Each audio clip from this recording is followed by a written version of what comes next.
Vous écoutez Radio Campus, il est 9 heures. Les cousins de Paris ont une drôle de façon. Ils mangent les pommes vertes, celles que je donne aux cochons. Salut Stéphane. Bonjour Thierry, bonjour à tous. Salut les pissenlits. Bienvenue dans l'émission Les Pissenlits, l'émission écolo sur Radio Campus Dijon. Alors Thierry, gros sujet aujourd'hui encore. Hein. Oui, gros sujet. Plus, on va avoir de l'actualité avec un copain de pas très loin, là, Monsieur Montebourg. Mmh. Alors aujourd'hui, on va parler de l'extraction minière. Gros sujet. Belle problématique compte tenu de tous les enjeux qui sont derrière. Tu m'en as parlé il y a quelques jours et je me suis replongé un peu dedans parce que je connaissais pas bien ce sujet. Et pour l'émission, on va avoir deux invités aujourd'hui, deux interviews par téléphone. Première personne est Juliette Renaud des Amis de la Terre. Bonjour Juliette. Bonjour. Voilà, donc Juliette connaît bien l'extraction minière, donc on va lui poser tout plein de questions. Et juste avant, pour introduire le sujet, je vais vous expliquer pourquoi, très rapidement. Thierry me calme, voilà, dès le matin, je suis à fond dedans. Pourquoi on va parler de ça? Alors, savez-vous qu'il y a Allez, je vais rentrer directement dedans avec des gros mots. Il y a du dysprosium, du néodyne, du praséodyme pour fabriquer les aimants des génératrices éoliennes et des moteurs des véhicules hybrides électriques. Il y a de l'europium, du terbium, de l'yttrium qui servent dans les phosphores utilisés dans les ampoules, tubes fluorescents ou écrans de télévision, le gallium, le tellure, le cadmium pour la production de cellules solaires et... On va les perdre, Stéphane, on va les perdre. Je pourrais en rajouter plein comme ça. Il y a du platine pour faire des piles à combustible et plein d'autres trucs. En fait, bref, dans votre téléphone portable, vous avez de l'or, de l'argent, du platine, enfin plein de métaux. Oui, des métaux que vous ne mettez pas uniquement sur les bracelets, mais qui sont indispensables pour toute l'électronique moderne. Et la question, c'est d'où est-ce que ça vient? D'où est-ce que ça vient? Ça vient du sous-sol.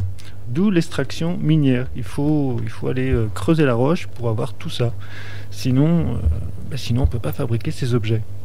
Et pourquoi on en parle spécialement aujourd'hui? C'est qu'il y en a des quantités limitées. La Terre n'est pas infinie et il y a des quantités limitées de roches, des quantités limitées de ces différentes minerais et terres rares. Donc c'est pour ça qu'on va en parler aujourd'hui avec Juliette, n'est-ce pas Thierry? C'est ça.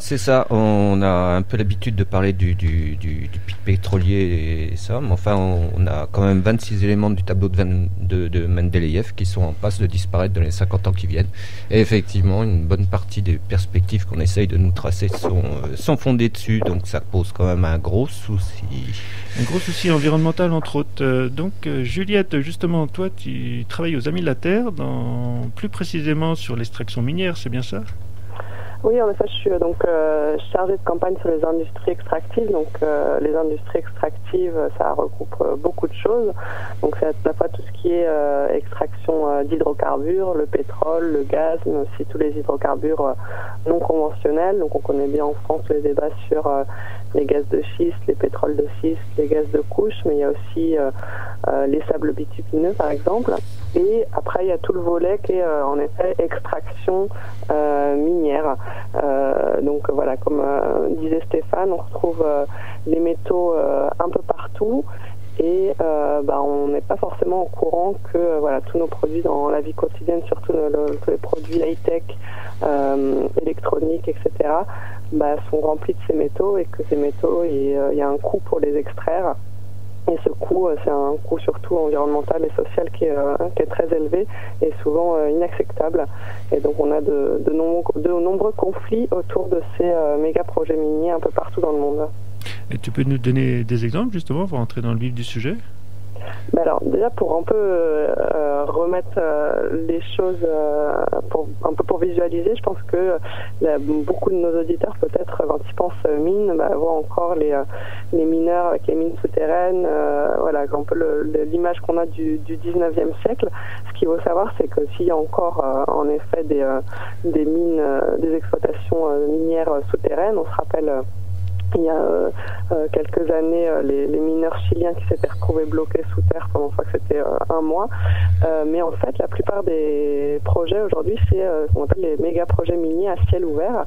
parce que c'est en fait un peu la même problématique que les gaz de schiste.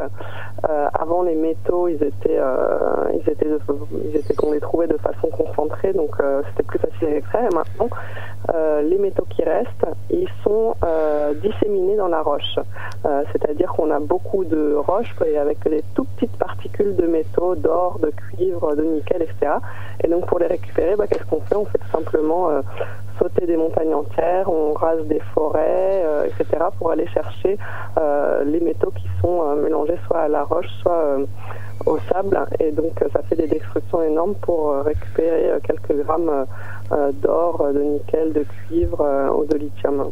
Oui, c'est ce que j'avais vu il y a quelque temps déjà dans un article qui m'avait impressionné, c'est que par exemple aux États-Unis, ils se gênent pas à carrément couper les montagnes. C'est-à-dire qu'il y a des montagnes, des endroits, ils coupent dedans, ils détruisent. Il n'y a plus de montagnes, il faut imaginer le truc. Et tous les remblais, par contre, ils les foutent dans les creux. Et il y avait, c'était assez sordide l'article parce qu'il y avait une interview d'un responsable où il disait que de toute façon, avant il y a les montagnes, c'était pas exploitable. Enfin bon, c'était pas exploitable, c'est-à-dire on faisait pas grand-chose des montagnes. Maintenant, on a supprimé le haut, on a foutu le remblai dans le bas, ce qui fait que c'est tout plat, on peut faire plein de choses, c'est cool. Oui, ça c'est ce qu'on appelle le mountain top removal, donc de retirer en effet la cime de la montagne, et c'est pour extraire notamment du charbon. Et ça, on est aussi mobilisé aux Amis de la Terre. On n'a pas ça en France, mais par contre, on a les banques françaises, comme par exemple Société Générale, qui financent les entreprises aux États-Unis qui ont cette pratique, et c'est notamment dans des zones de communautés originaires des Amériques. Faut savoir que les territoires les plus protégés ou la biodiversité la plus protégée, c'est c'est souvent des territoires de communautés autochtones indigènes, et c'est sur ces territoires qu'on retrouve le plus souvent toutes ces ressources minières, et donc on a beaucoup aussi de violations des droits de ces communautés, avec aussi tout ce qui est destruction de leur culture, parce que pourquoi est-ce qu'ils vivent dans des zones qui sont encore protégées? C'est parce qu'ils ont su pendant des générations et des générations préserver un mode de vie qui se fait en harmonie avec la nature. D'accord. Oui. Et en fait, là, ce que tu es en train de dire, c'est que on avait nos extractions, il y avait déjà des mines, et là, on va de plus en plus loin, on ouvre de nouvelles mines. C'est bien ça, parce que là, ça devient rentable. Ce que j'avais lu, c'est que ça devient rentable d'extraire 2 grammes, à partir du moment où on trouve 2 grammes d'or dans une tonne de roche, ça devient rentable. Donc on peut aller de plus en plus loin et... Oui, la rentabilité, ça dépend de beaucoup de choses, mais c'est vrai qu'on arrive à des choses assez hallucinantes, comme tu dis, pour 2 grammes d'or, faire sauter ou retourner en effet une tonne de roche. Qu'est-ce qui se passe avec toute cette roche qui est, et donc souvent après, qu'est-ce qui se passe? Comme je vous disais, les métaux sont attrapés dans la roche, c'est un peu comme les gaz de schiste qui sont attrapés dans la roche mère, et donc après il faut pouvoir séparer la roche du métal, et là on utilise de nombreux produits chimiques. On peut y avoir l'utilisation du cyanure pour l'or, il peut y avoir l'utilisation d'acide sulfurique, etc. Et aussi quand on retourne cette roche, quand on fait sauter ces montagnes, on a toute une pollution de l'air avec des particules qui se retrouvent à l'air, qui étaient enterrées dans la roche, et donc beaucoup de problèmes de pluie acide, de contamination de l'air et après des sols. On a aussi une utilisation souvent de millions de litres d'eau par jour dans des zones qui sont souvent des zones rurales, donc dont les gens vivent avec de l'agriculture. Donc on a des conflits aussi avec l'économie, le tissu économique les activités qu'avaient les populations avant l'arrivée de la mine. Et ce qui se passe aussi, c'est que souvent, ce sont des grandes multinationales, comme c'est des investissements vraiment multimillionnaires. Il faut des grandes multinationales pour faire ces projets miniers, et ils arrivent avec des promesses de créer des emplois, de progrès, etc. Et en fait, ce qu'on voit, c'est que en moyenne, finalement, ça crée entre 0,5 et 2 emplois créés pour $1 million investis. Donc on se dit, est-ce que ce $1 million aurait été investi justement pour soutenir l'agriculture locale, le tourisme ou les autres activités dont vivaient les gens auparavant, est-ce qu'on n'aurait pas créé 10 fois plus d'emplois parce que voilà, non seulement il n'y en a que 0,5 à 2 emplois créés par ce $1 million investis, mais en plus on a beaucoup qui sont détruits du fait de l'arrivée de ces projets miniers. Et ça se passe comment là-bas quand une entreprise arrive? Bon, il y a déjà la prospection et ensuite ils disent bon, population, comment est-ce qu'on peut faire, ou c'est population, cassez-vous et on arrive et voilà quoi. À ton avis. Disons qu'on retrouve un peu les mêmes conflits partout, c'est-à-dire que les entreprises arrivent, il y a souvent du poids qu'elles ont, voilà, en disant on va apporter des millions, elles arrivent à un peu négocier avec les États pour rentrer sur le territoire. Souvent c'est assez défavorable aussi au niveau économique pour les États du Sud qui n'ont pas les moyens en fait de négocier face à ces géantes multinationales. Et on a des gros problèmes de consultation des populations avant de faire quelque chose sur leur territoire. C'est-à-dire que parfois il n'y a pas du tout de consultation, ou parfois, le plus souvent, il y a des simulacres de consultation. C'est-à-dire que la consultation, ça se résume à l'entreprise qui organise une réunion publique, qui raconte ce qu'elle va faire, alors soit dans des termes très techniques que personne ne peut comprendre, soit simplement dans des termes très positifs en disant voilà, on va créer plein d'emplois, on financera votre école, on va refaire les routes, etc. Mais sans expliquer quels sont les impacts négatifs que va avoir aussi ce projet minier. Il y a en effet souvent des populations qui doivent être déplacées avec à chaque fois des conflits sur la compensation juste économique qu'il peut y avoir. Même si cette compensation économique, souvent il y a des populations, je pourrais parler de l'exemple de l'Indonésie, qui tout simplement ne veulent pas quitter leur terre, et là on leur dit non seulement on vous vire, mais en plus on vous donne 2 centimes pour votre lopin de terre. Et donc c'est pour ça qu'il y a autant de conflits, c'est parce que les populations ne sont pas du tout prises en compte, alors que comme je disais, il y a notamment beaucoup de projets qui se trouvent sur des territoires de populations autochtones qui sont normalement protégés par des conventions internationales comme les conventions de l'ONU ou de l'OIT, qui reconnaissent ce qu'on appelle le droit au consentement libre, préalable et informé. Ça veut dire que normalement, avant l'arrivée de n'importe quel gros projets sur leur territoire, ça peut être des projets miniers, pétroliers, mais ça peut être aussi d'autres projets d'exploitation de la forêt, etc.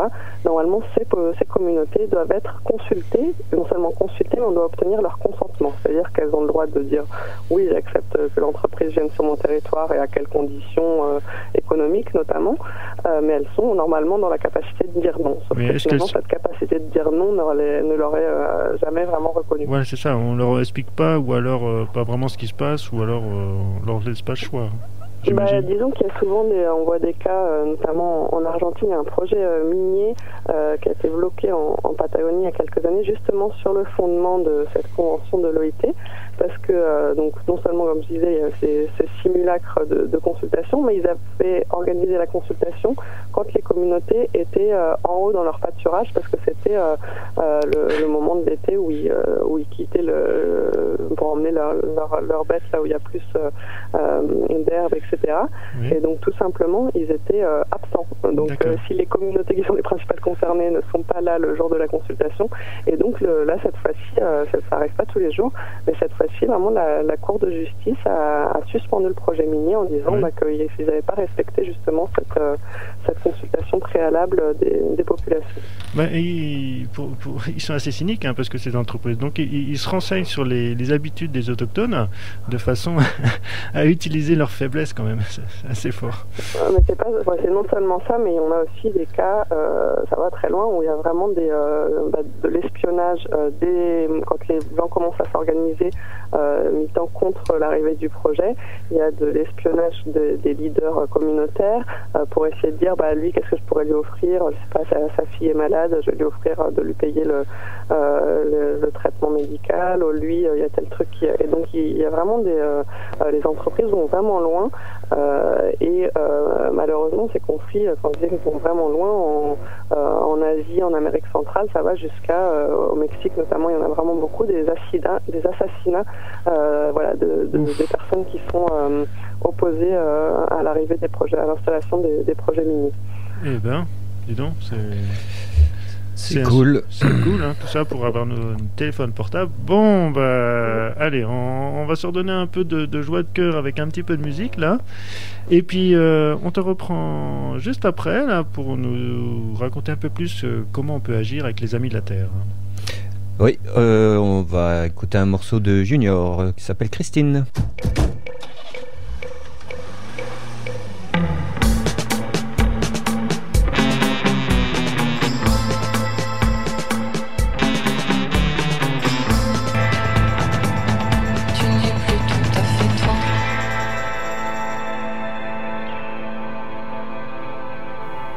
Et nous voilà revenus dans l'émission Le Pissenlit avec Juliette Renaud des Amis de la Terre. Juliette, tu es toujours là ? Oui. Oui, alors, allez, on va continuer sur l'extraction minière. Et juste Thierry voulait faire un petit aparté pour dire des exemples des minerais qui sont bientôt en rupture de stock. Oui, parce qu'on a dit dans cette émission, évidemment que la problématique minière recouvre les problèmes énergétiques. Ça compense en premier, pétrole, gaz de schiste, charbon, sable bitumineux. On a dit qu'on concentrait l'émission plutôt sur les terres rares, et je disais tout à l'heure en introduction que 26 éléments du tableau de Mendeleïev, alors le tableau de Mendeleïev, c'est tous les atomes qui existent dans la nature, sont en passe de nous manquer. Bon, faut relativiser ça, c'est pas, ça va pas se passer à telle date, tel jour, mais enfin, au demeurant, là-dedans, on trouve quand même y en a que vous reconnaîtrez tout de suite, mais le cuivre, le terbium, l'antimoine, le néodyme, l'hélium, le phosphore, le platine, le rhénium, l'uranium, l'indium, l'hélium 3, le zinc, l'or, etc. Et peut-être que ça vous parle pas, mais en fait, a priori quand même, tous ces minerais sont sous je dirais surveillance stratégique, et alors d'autant plus que pour certains l'application dans notre quotidien et puis dans ce qu'on nous propose comme étant des progrès est directe, comme par exemple l'uranium, tout le monde sait à quoi ça peut servir, donc s'il en manque, tout le monde voit bien le champ de conséquences qui est derrière, et le platine par exemple, c'est des pots catalytiques, etc. Derrière chacun de ces produits de ces minéraux qui sont en passe de disparaître d'une manière ou d'une autre, il y a quand même des implications directes, et certains de ces produits, c'est ce qui a été dit tout à l'heure, sur le plan géostratégique, sont très très critiques entre guillemets, parce que je vois par exemple que ce qui sert pour le platine pour les pots catalytiques, donc au demeurant ça impacte directement les transports, il y a qu'un seul filon, donc on imagine bien comment ça doit se battre là-dessus derrière. Voilà, donc on a vu là-dessus, pour avoir le monopole plus ou moins, il y a des grandes entreprises qui vont forer toujours plus loin, toujours plus dans des conditions pas forcément très propres. Et aux Amis de la Terre, vous luttez, vous informez, vous faites des études sur justement ces extractions minières, et vous agissez pour essayer de sensibiliser la population. Oui, on est un peu, c'est souvent les grandes entreprises, c'est ça, les entreprises pétrolières, minières, ça, les gens qui s'opposent, c'est parce qu'en fait ils savent pas, ils comprennent pas, etc. Nous, on est aussi là justement pour fournir des informations et pour aussi démystifier certaines choses. Par exemple, Thierry a évoqué l'uranium. C'est vrai qu'il y a ce mythe de l'indépendance énergétique de la France avec le nucléaire, mais notre uranium, il vient principalement des mines du Niger, d'Areva. Areva essaye encore d'ouvrir des mines un peu partout, en Mongolie, même dans le Grand Nord canadien, là. Et donc, qu'est-ce qu'on fait aux Amis de la Terre concrètement? En effet, on essaye de sensibiliser un peu sur toute la chaîne de ces métaux. Il y a aussi on n'a pas parlé du lithium qui est là pour les batteries électriques, que ce soit les batteries de nos téléphones portables, mais aussi des voitures électriques qui nous sont vendues comme étant écologiques. Et à la fin de la chaîne, on va dire qu'on sensibilise sur le besoin de changer nos modes de production et de consommation consommation. C'est toute notre campagne sur l'obsolescence programmée. Je crois que vous en avez parlé dans une autre émission. Voilà. C'est-à-dire qu'il faut les ressources qu'on a déjà prélevées, au lieu d'en prélever de nouvelles, il faut déjà essayer de voir comment est-ce qu'on allonge la durée de vie de nos biens qui contiennent des métaux, comment est-ce qu'on collecte ces métaux en fin de vie, comment est-ce qu'on les réemploie, comment est-ce qu'on les recycle, parce qu'en fait, sur ce bout de la chaîne, presque rien n'est fait. Et sur le premier maillon de ma chaîne, c'est-à-dire, on va dire, le moment de l'extraction minière, on essaye de soutenir les communautés qui sont affectées, aussi les travailleurs, parce qu'ils travaillent dans des conditions souvent dramatiques, avec aussi beaucoup de problèmes de sous-traitance, etc. Et donc on est mobilisé sur un certain nombre de projets dans lesquels sont impliqués soit des entreprises françaises comme Areva, comme Eramet, qui est une entreprise minière un peu moins connue. On a essayé de la faire connaître au travers des prix Pinocchio. Ils ont déjà remporté les prix Pinocchio 2 fois. Et donc là en ce moment, par exemple, on est mobilisé avec les Amis de la Terre Indonésie contre un méga projet de nickel qui s'appelle Weda Bay. Donc c'est un projet qui est mené par cette entreprise française Eramet. C'est une entreprise dans laquelle l'État est actionnaire à plus de 25%. Avant ça appartenait en partie à Areva. Et qu'est-ce qui se passe avec cette mine? Donc c'est un des plus grands projets au monde de nickel, et s'ils vont raser, ça se trouve, la moitié de l'aire de la mine, donc c'est des milliers d'hectares, se trouve dans une aire protégée, dans des forêts protégées, je voulais dire. Ouais. Donc ils vont raser toute une partie de ces forêts, et ce qui se passe aussi, c'est en fait sur cette île, donc c'est une île d'Indonésie qui s'appelle Halmahera, qui est vraiment un joyau de la biodiversité. Il y a des gens qui vivent aussi, encore une fois, là on retrouve des communautés indiennes, donc il y a principalement 2 communautés, les communautés côtières qui vivent de la pêche, et donc là leurs moyens de subsistance sont menacés par les pollutions que va créer la mine des eaux. Et il y a les populations qui vivent dans les forêts. Donc là, ils sont vraiment, il y a carrément 24 villages qui vont se retrouver impactés par cette mine, et il y en a, je crois, 6 qui se retrouvent 4 villages qui se trouvent à l'intérieur même de cette zone d'exploitation prévue. Et là, on a déjà aussi une remilitarisation du territoire qui a eu lieu. Et là, on n'en est qu'à la phase d'exploration, même pas encore à l'exploitation, mais il y a déjà beaucoup d'expulsions forcées de ces communautés. Et ça a été dénoncé à la fois par l'organisme des droits de l'homme indonésien, la commission des droits de l'homme indonésienne, et aussi un rapport qui est sorti en fin d'année dernière par des chercheuses canadiennes, donc qui montre que les communautés, tout simplement, on leur a pas laissé le choix, on leur a dit vous quittez votre terre, et la compensation, c'est, je crois que c'était quelque chose comme 50 centimes d'euros pour le kilomètre carré ou le mètre carré de terre. Enfin, c'était vraiment rien du tout. Et c'est en tout cas cette compensation financière. Déjà, c'est des communautés qui sont pas forcément habituées à avoir une économie qui repose sur de la monnaie, parce qu'ils n'avaient pas forcément des échanges économiques à ce niveau-là, mais c'est surtout que cette compensation, ça va pas du tout suffire à remplacer leurs moyens de subsistance pour les générations futures, déjà pour pouvoir continuer à vivre aujourd'hui et pour après pouvoir pour leurs enfants avoir de quoi vivre. Ça, c'est pas du tout garanti. Donc on est mobilisé. Pourquoi aussi? Parce que comme disait l'État français et actionnaire, donc on est allé voir le gouvernement français, il nous a dit, malheureusement il nous a dit non, nous, on soutient à 100% ce projet parce que c'est une priorité économique pour la France, mais ça va tellement loin que ce projet va peut-être avoir même un prêt de l'AFD, l'Agence française de développement, donc sous couvert d'aide au développement, on soutient en fait un accaparement des terres, un accaparement des ressources minières de l'Indonésie, tout ça pour les besoins de la France, des entreprises, des industries françaises, etc. Voilà. Donc voilà, ça c'est un des gros projets contre lesquels on est mobilisé aujourd'hui. Donc le soutien qu'on peut essayer d'apporter, c'est essayer de faire pression en parlant sur à la fois l'entreprise Eramet et sur et sur l'État français qui, comme je disais, est actionnaire. Donc voilà, on essaye de rendre visible. On fait notamment, quand on, alors pas sur ce projet encore, mais sur d'autres projets, des missions terrain. Il y avait quelques années toute la campagne sur la mine de Mopani en Zambie.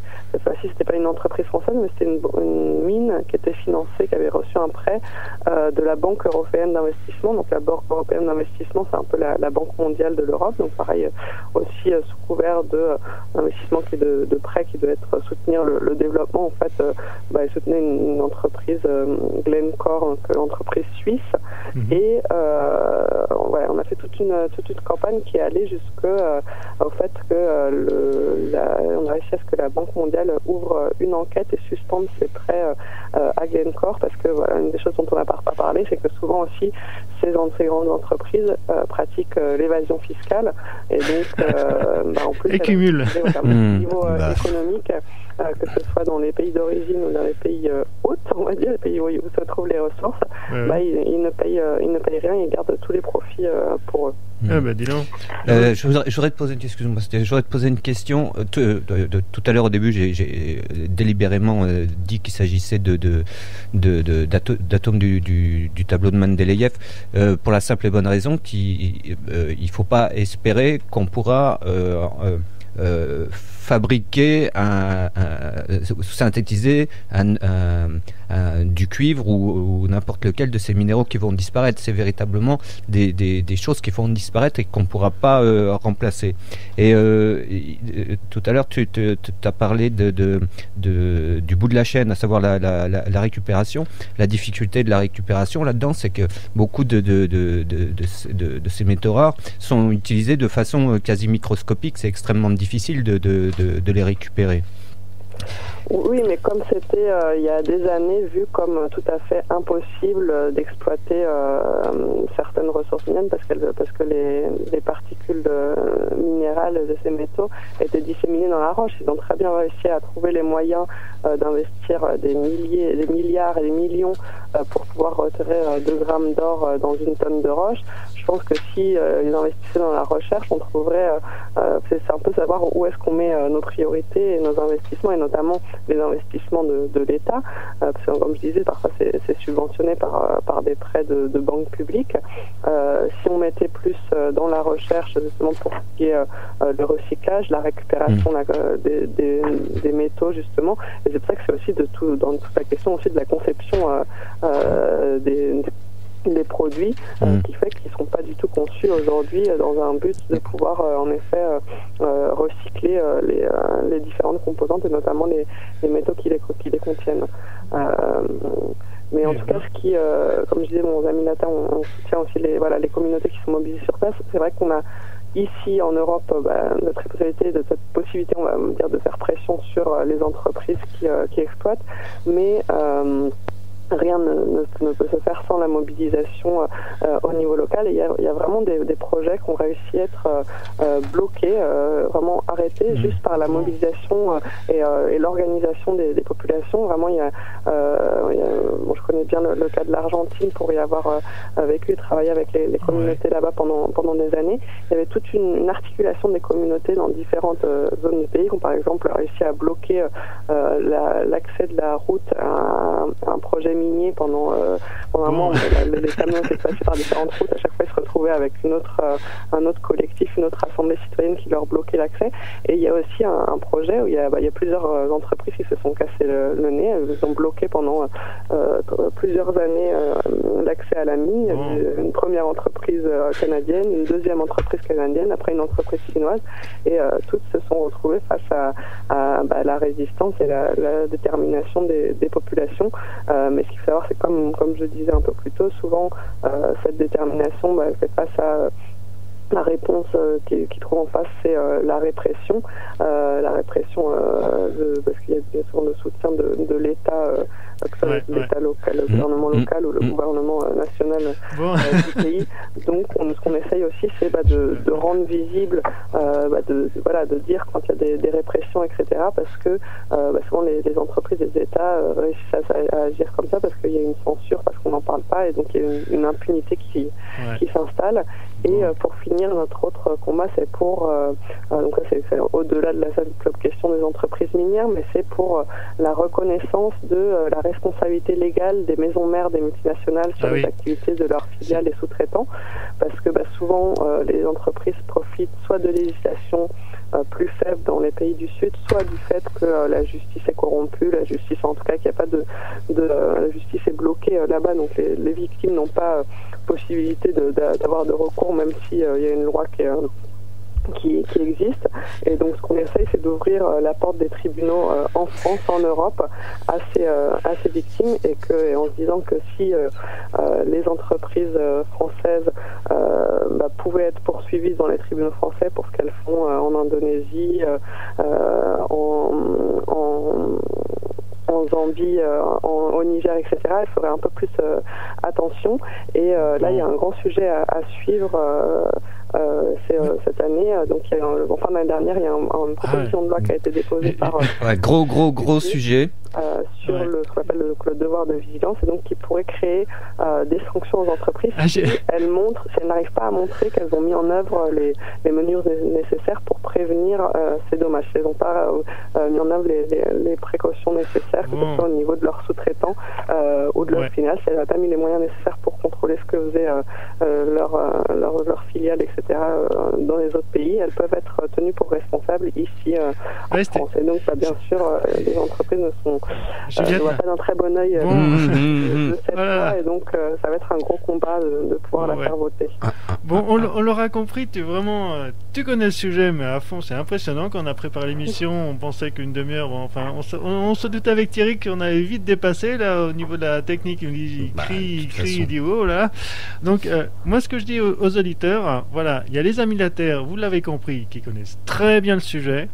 Allez voir sur le site des Amis de la Terre, vous tapez Amis de la Terre, et il y a tout plein de sujets, dont l'extraction minière. Il y a les coordonnées de Juliette Renaud, si jamais ça vous intéresse, vous voulez en savoir plus, n'hésitez pas à écrire. Elle a parlé de la campagne CRAT 40, l'interpellation des multinationales. Voilà, malheureusement, l'émission a une durée limitée, mais je dirais un grand merci, Juliette, pour toutes ces informations. Là, on en a pris un peu plein la figure, et tu as posé le sujet au-delà de ce qu'on avait espéré. Vraiment, tu as abordé des tonnes de choses. Et j'espère que les auditeurs ont compris un peu la problématique. On va revenir juste après la pause musicale avec une autre personne qui travaille sur avec une autre association, qui va nous en dire un peu plus sur ce qu'elle fait elle. Un grand merci, Juliette, et à bientôt. Merci à tous, à bientôt. Merci Juliette, à bientôt. On poursuit avec une pause musicale et on va écouter Agnès Sobel, un titre qui s'appelle Run Cried.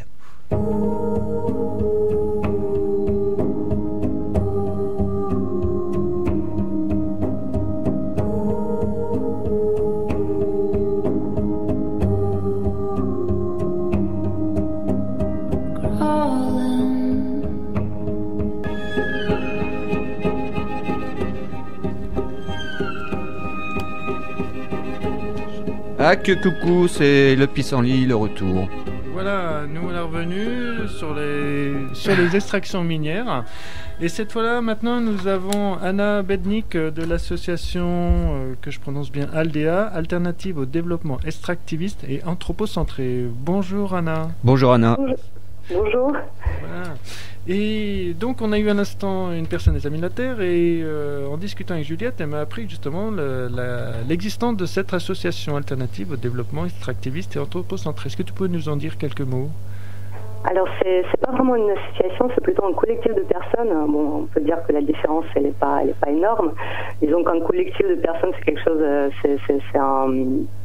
c'est quelque chose de beaucoup plus informel qu'une association, où il n'y a pas d'adhésion, où chacun contribue à la hauteur de ce qu'il peut, quand il peut, etc.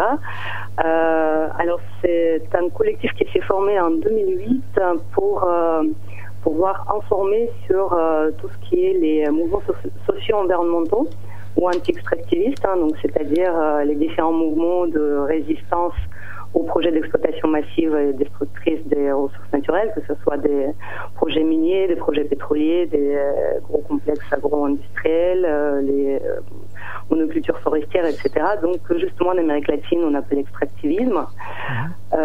Pourquoi l'Amérique latine? Tout simplement parce que les membres de ce collectif sont en partie latino-américains et d'autres comme moi avons des liens avec des mouvements qui viennent de ce pays-là. Pour ma part, j'ai pu pendant plus d'un an en fait voyager en Amérique latine pour justement rencontrer ces différents mouvements de résistance aux projets extractivistes et comprendre un petit peu leurs enjeux, leurs problématiques, et justement de retour vouloir informer sur ce qui se passait là-bas. Et ce qui est assez, en fait, ce qui nous est arrivé, c'est que en faisant ce travail, on s'est rapproché des mouvements français, sachant que en plus aux alentours de 2010-2011, il y a eu vraiment un changement de situation en France aussi, avec le retour des projets d'extraction, à commencer par le gaz et pétrole de schiste. Donc voilà. ça, c'est quelque chose que j'imagine les auditeurs connaissent assez bien, donc je ne vais pas y revenir. Et également les projets miniers. Voilà, Ouais. et justement, c'est ce que je disais sur le site. Il y a un article, c'est marqué bientôt des mines près de chez vous. Métaux, marché, division du travail. Est-ce que tu peux nous en dire un peu plus? Parce que moi, ce que j'ai lu justement, et je découvrais dans le Maine-et-Loire, dans la Mayenne et tout ça, il y a des projets d'extraction minière. Une compagnie minière. Alors ça commence, ça vient de plus loin que, disons que toutes les annonces médiatiques elles tournent autour de Montebourg, mais il faudrait remonter un petit peu plus loin. Allons-y, Anna. Allô? Allons-y. C'est-à-dire que déjà en 2010, il y a un document qui est sorti au niveau de la Commission européenne, qui est l'initiative matières premières. Je ne sais pas si Juliette en a touché deux mots, mais globalement, c'est l'Europe se préoccupe pour ses sources d'approvisionnement en métaux stratégiques, notamment tout ce qu'on appelle les petits métaux très utilisés dans les nouvelles technologies. Ouais. Et donc l'idée, je vais assez vite, il y a trois axes de cette stratégie. Donc le troisième axe, c'est le recyclage, disons que ça c'est plutôt bien. Le premier, c'est la diplomatie de matières premières, c'est-à-dire aller chercher tous ces minerais dans les pays extra-européens, donc à ce titre développer une diplomatie qui va permettre d'assurer aux entreprises européennes l'accès à ces ressources ailleurs, donc ça c'est carrément disons néocolonialiste. Et le deuxième axe, c'est de développer le potentiel local d'extraction, c'est-à-dire de tout faire pour pouvoir relancer justement l'exploitation minière dans les pays de l'Union. Alors ce qui se passe en France, c'est que dès 2012, Montebourg va annoncer qu'il souhaite donner une nouvelle ambition à la France, donc justement celle de redevenir un pays dans lequel on peut exploiter des mines. Ouais. Et assez rapidement, il va donc joindre le geste à la parole en octroyant un premier permis minier en juin dernier. Donc ça c'était le 17 juin dernier, et le permis de Tény, donc en Sarthe et Mayenne. C'est un permis de cuivre et d'autres métaux qui a été accordé à une société junior qui s'appelle Variscan, qui a été formée par d'anciens géologues du BRGM, c'est-à-dire des personnes très bien placées pour avoir de bonnes informations pour savoir ce qui se passe dans le sous-sol. Et donc ce premier permis a été très vite suivi 5 mois plus tard seulement par un deuxième permis qui est celui de Villerange, donc ça c'est dans la Creuse, pour chercher de l'or. Encore une petite société qui s'appelle Cominor. Ça on pourra peut-être y revenir un petit peu plus tard. Ce sont des micro-entreprises qu'on appelle juniors en fait, qui vont se charger de la phase d'exploration avant de revendre si disons les gisements s'avèrent intéressants, ils vont pouvoir revendre leur permis à des groupes plus grands qui vont se charger de l'exploitation. Et donc très récemment, il y a moins d'un mois, Variscan, donc la première entreprise, celle qui détient le permis de Tény, a obtenu un deuxième permis, donc ça c'est le permis de Saint-Pierre en Maine-et-Loire. Donc il y a d'autres permis déposés par les mêmes entreprises, notamment le permis de Beaulieu en Loire-Atlantique qui ne devrait pas tarder. Et en tout, il y a au moins 5 autres demandes, donc en Bretagne, en Bourgogne et en Auvergne. Et une petite question à propos de tous ces permis. J'imagine bien naïvement que ça se fait avec l'accord de la population locale et l'extraction va se faire dans des conditions un peu plus saines écologiquement parlant. Bon, ça c'est la grande question. Pour l'accord de la population locale, alors pour l'instant c'est vraiment de la pure formalité, c'est-à-dire que dans la procédure d'octroi, il y a une période de consultation du public. Alors ça dure entre 1 mois et demi et 1 mois selon la période de l'année. C'est vraiment très très formel, c'est-à-dire que il y a aucune publicité qui n'en est faite. Il faut aller sur le site du ministère du redressement productif, trouver l'info par soi-même et ensuite on peut envoyer les remarques à une adresse mail. Donc ça, c'est pas vraiment ce qu'on appelle une consultation libre, préalable et informée, comme disent les copains en Amérique latine. Ça aide vraiment pour l'instant à quelque chose de formel. Ensuite, au niveau des conditions d'exploitation, ce qu'il faut voir, c'est que pour l'instant, il ne s'agit pas d'exploitation, mais d'exploration. Donc là, évidemment, même si on peut imaginer des retombées, des conséquences à court terme, ce n'est pas, disons, là que sont produits les dégâts. Et ce qu'il faut voir à ce niveau-là, c'est que les entreprises qui pour l'instant détiennent ces permis, eh bien, il y a très peu de chances pour qu'elles soient amenées à exploiter réellement. C'est-à-dire que ce sont des entreprises juniors dont la charge est justement d'explorer. Et du coup, tout ce qu'elles peuvent quelque part dire sur leur plan sur ce qu'ils prévoient pour la phase d'exploitation et vraiment c'est de la déclaration d'intention qui n'est pas dont on n'est pas sûr du tout. Il n'y a aucune garantie, on va dire, pour que ça se passe réellement comme ça.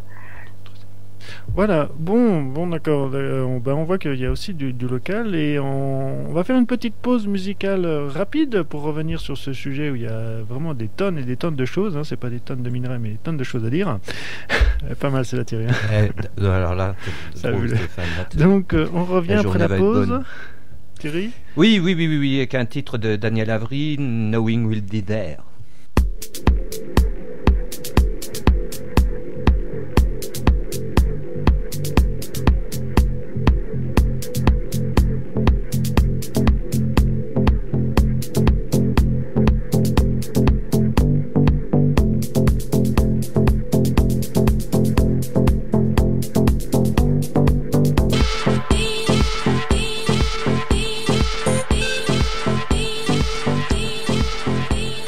Et nous voilà revenus dans l'émission Le Pissenlit avec Anna du collectif Alternative au développement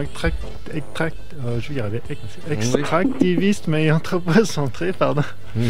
Et Anna, donc toi tu connais bien ce qui se passe dans l'extraction minière en France. Tu parlais de la Creuse tout à l'heure, enfin.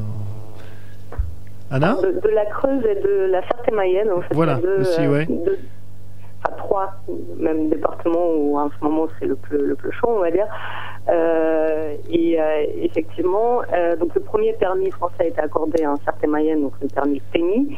Et ce qu'il faut voir, c'est que dans donc le périmètre du permis recouvrait initialement une zone d'exploitation d'or et d'argent où Elf puis Total ont exploité une mine à ciel ouvert entre 1989 et 1997. Et donc, cette exploitation a déjà laissé des dégâts et les populations, les riverains qui vivent à côté peuvent constater ce à quoi, disons, les dangers possibles de l'exploitation minière. Et donc, cette exploitation, on a extrait seulement 2 tonnes d'or et 7 tonnes d'argent. Et pourtant, il y a un bilan environnemental qui est très grave. Donc, il subsiste sur ce site entre 2500 et 300 000 250 000 et 300 000, je vais y arriver, mètres cubes de terre stérile, et donc une forte pollution liée à l'utilisation de cyanure, parce que c'était une exploitation d'or et d'argent avec cyanure. Et donc, ces dégâts, ils ont été constatés, avérés, confirmés par la Direction nationale de l'environnement, de l'aménagement et du logement. Donc, c'est quelque chose qui pour les habitants, sert d'argument, disons, pour être très attentif à ce qui va se passer maintenant. De même, en fait, dans la Creuse, il y a aussi à une vingtaine de kilomètres du site du permis de Bellerange qui a été accordé, c'est le deuxième permis accordé. Il y a aussi une ancienne mine d'or, donc la mine du Châtelet, et là aussi, il y a plus de 500 000 tonnes de déchets issus de traitement de minerais qui sont stockés à l'air libre et pollués à l'arsenic, etc. Donc, ces cas de pollution, c'est quelque chose qui montre quels peuvent être les dégâts de l'exploitation. Ce qu'il faut voir, c'est que dans tous les cas de figure, même si bien sûr aujourd'hui les sociétés vont dire que les techniques qu'ils vont utiliser ne sont pas les mêmes, la technologie avancée a évolué, etc. Ce qu'il faut voir, c'est qu'il s'agit toujours de gisements de faible concentration de minerais, quoi qu'il arrive, ça n'a pas devenu plus... Ouais, il n'y a plus les gros filons qu'il y avait autrefois. Voilà, il n'y a plus les gros filons qu'il y avait avant. Et donc, ce que ça suppose, c'est de grands volumes de produits chimiques potentiellement toxiques pour pouvoir séparer le métal du minerai. Et dans tous les cas de figure, il y a une accumulation de stériles. Donc, c'est c'est cette roche qu'on a traitée pour séparer le minerai qu'elle contient. Cette roche, elle continue à contenir des métaux, mais en concentration non exploitable. Donc, en tout cas pour l'instant de manière rentable. Et ce qui se passe, c'est que ces roches qui vont rester amoncelées autour des sites miniers vont provoquer, sur ces roches on va constater le phénomène de drainage minier acide. Alors c'est un peu technique, mais c'est probablement la pollution la plus grave associée aux mines. C'est-à-dire que les eaux pluviales qui vont ruisseler sur ces stériles vont s'acidifier et en contact avec l'eau et l'air libérer des métaux lourds, l'arsenic et de substances radioactives éventuellement dans certains endroits, comme notamment le risque qu'il existe pour l'exploitation minière dans la Creuse, parce qu'il y a de l'uranium.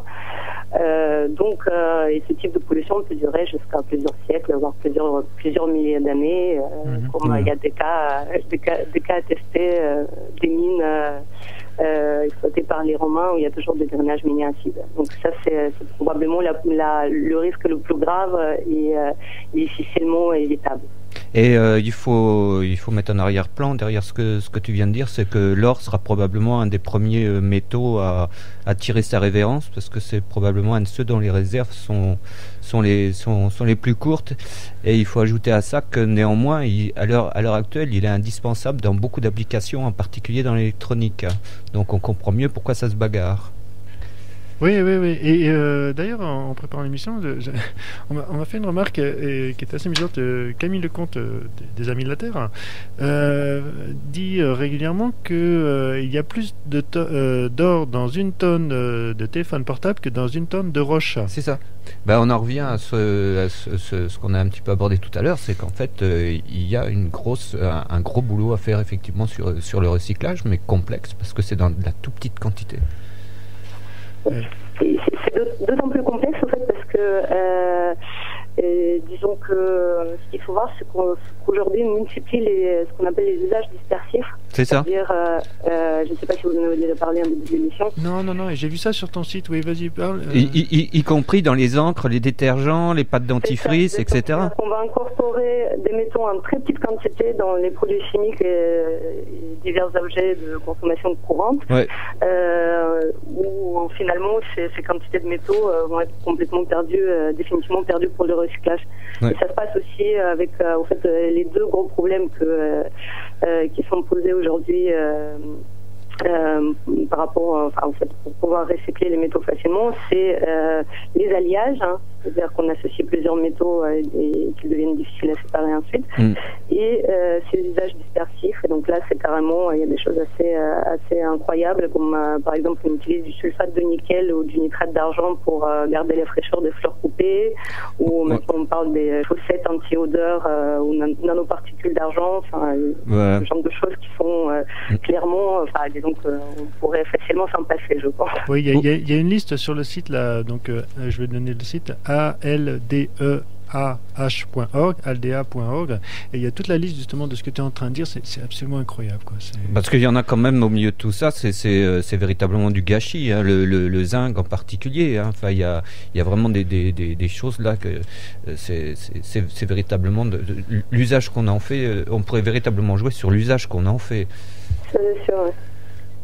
Je pense que c'est probablement la première des choses, enfin la question qu'on peut se poser assez facilement nous tous, c'est quels métaux contiennent les objets qu'on utilise, et on s'apercevrait que dans beaucoup d'objets cet usage est complètement superflu, n'ajoute pas, disons, de réelle utilité à l'objet en question, et il pourrait être facilement économisé. Alors il y a un autre truc sur lequel je voudrais t'interpeller, s'il te plaît, parce que bon, c'est vraiment court, 1 heure pour parler de tout ça, mais néanmoins il y a une autre, il y a une alternative, en tout cas de forage qui se profile. C'est l'exploitation du fond des mers. T'as quelque chose à nous dire là-dessus, parce que moi ça m'inquiète un petit peu. Tu vois qu'ils aient ratissé les nodules polymétalliques. Enfin, quand on voit déjà. C'est ça, Thierry, quand on est drogué, on va chercher toujours plus loin. On a besoin de sa dose. Ouais, non, mais non, parce que c'est. La France a déposé. Alors, je n'ai pas très bien suivi cette histoire, mais globalement, la France a déposé de 14 demandes, je crois, auprès de la commission de l'ONU qui est chargée de. Alors, je ne sais plus comment il s'appelle exactement, mais globalement l'idée, c'est d'élargir les possessions sous-marines. Oui. De la France, et donc là il y a 2000 km carrés qui sont visés autour des côtes, si je ne me trompe pas, et l'idée effectivement est d'aller chercher, explorer les fonds marins pour chercher les métaux, du pétrole,